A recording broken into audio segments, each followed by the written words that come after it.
The Mississippi Senate has now passed its version of tax reform. Discussions now turn to where the two chambers are willing to compromise. While the question of how much to cut the income tax may be the biggest sticking point, there is an agreement that more money should go to infrastructure. 3 on Your Side's Courtney Jackson has perspective from MDOT.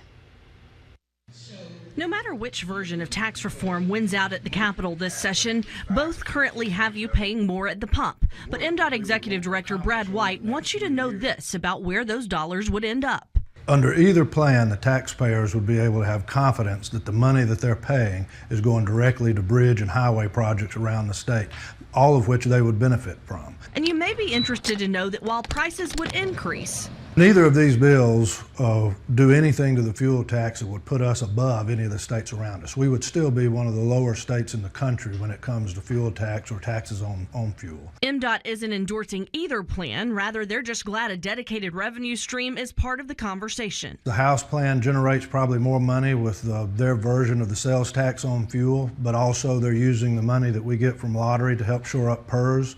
The Senate plan would leave the money we get from lottery with us. So by the time you kind of add everything together, we're netting in both plans somewhere in the neighborhood of $250 to $300 million. All of that would go to projects in this list that MDOT provides to the legislature every year. It's the 3-year plan. We have a data-driven list of needs that are developed that kind of outline where the money needs to go to start addressing the needs as quickly as possible.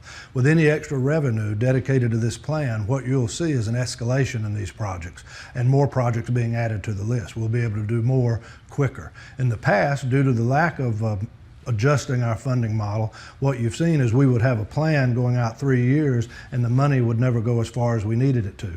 And those projects span the state.